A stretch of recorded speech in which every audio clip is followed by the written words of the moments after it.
Si reducimos a una sola palabra la razón por la que Jesucristo fue crucificado, esa palabra sería pecado.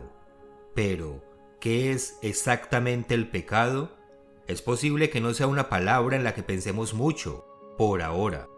Dios ofreció a su Hijo unigénito para que sufriera una muerte extremadamente dolorosa para que toda la humanidad pudiera ser perdonada y limpiada del pecado. Por supuesto, este tema es importante y lo debemos entender correctamente, pero permitamos que sea la Biblia misma la que nos muestre la respuesta, porque hay un montón de ideas extrañas que provienen de la mente del hombre acerca de lo que es el pecado. La definición de la Biblia es clara y sencilla, y eso es precisamente de lo que vamos a hablar en este video. Luego vamos a ampliar esa definición con lo que Jesucristo enseñó. Pero antes de entrar en materia, si usted es nuevo en este canal, hacemos estos videos para explicar temas de la Biblia de una manera fácil de entender. Creemos que la Biblia es la base de la verdad y todo el mundo se puede beneficiar de ella. Así que regálenos un me gusta y ayúdenos a difundir la palabra de Dios. Primero definamos qué es pecado.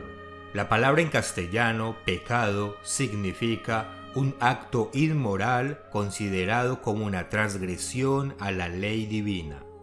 Las palabras hebreas y griegas, traducidas como pecado, indican errar el blanco, errar o estar equivocado, hacer o ir mal, desviarse o violar la ley de Dios. Pero veamos la definición bíblica, que es más clara y es en la que nos vamos a basar en este video. Esa definición se encuentra en 1 de Juan, capítulo 3, versículo 4. Todo aquel que comete pecado infringe también la ley, pues el pecado es infracción de la ley. Estamos leyendo la versión Reina Valera 1960, la cual es muy clara en este concepto. En otras palabras, el pecado es infringir o quebrantar la ley. Pero, ¿cuál ley? Claramente no se refiere a las leyes civiles o de tránsito, ni tampoco se refiere a los cientos de leyes adicionales prescritas por los rabinos judíos a lo largo de los años, esas que el mismo Jesús condenó en su momento. Entonces, ¿de qué ley está hablando? La Biblia nos da la respuesta. En Santiago leemos: porque el que dijo, no cometerás adulterio, también ha dicho, no matarás. Ahora bien, si no cometes adulterio, pero matas, ya te has hecho transgresor de la ley. La ley a la que se está refiriendo son los 10 mandamientos. En otra escritura, el apóstol Pablo dijo: pero yo no conocí el pecado sino por la ley, porque tampoco conociera la codicia si la ley no dijera, no codiciarás. De nuevo, se está refiriendo directamente a los 10 mandamientos.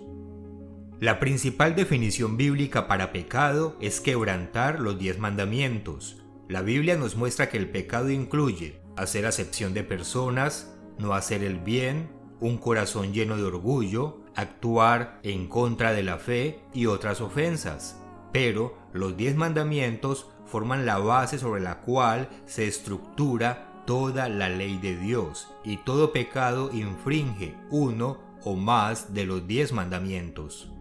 Tomando esto como punto de partida, Jesús explicó que el pecado no era solo quebrantar físicamente uno de los 10 mandamientos, sino que había un componente espiritual aún más profundo.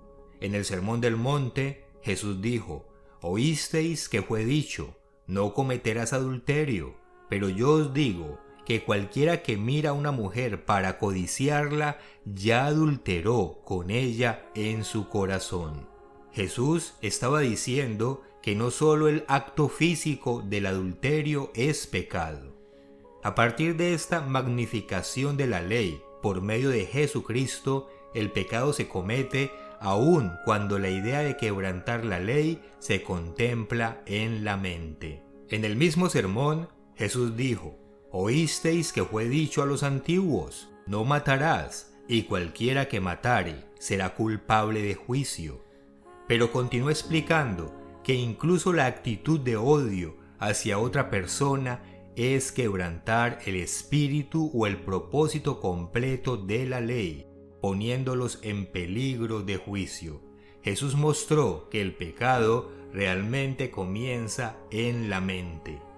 Lo mismo se nos explica en Santiago 1:15. Entonces, la concupiscencia, después que ha concebido, da a luz el pecado, y el pecado, siendo consumado, da a luz la muerte. En resumen, la principal definición bíblica de pecado es la infracción de los 10 mandamientos. Esto sucede cuando quebrantamos, ya sea la letra o el espíritu de la ley, con nuestras acciones, palabras, pensamientos o incluso las motivaciones erróneas. Todos nosotros en algún momento hemos quebrantado uno de los 10 mandamientos, ya sea en la letra o en el espíritu de la ley. Por eso leemos: por cuanto todos pecaron y están destituidos de la gloria de Dios. Por esta razón, necesitamos el sacrificio de Jesucristo para cubrir nuestros pecados, porque, aunque debemos arrepentirnos y alejarnos del pecado, el hecho es que ya hemos pecado, y solo la sangre de Jesucristo, quien nunca pecó, nos limpia de todo pecado. Si le ha parecido útil este video, lo invitamos a suscribirse a nuestro canal para que pueda disfrutar más de estos y otros videos que hablan acerca de temas de la Biblia. Publicamos un nuevo video cada semana. Además, déjenos un comentario y ayúdenos a difundir el mensaje pulsando el me gusta y compartiendo este video con aquellos que quieran escuchar las claras enseñanzas de la Biblia.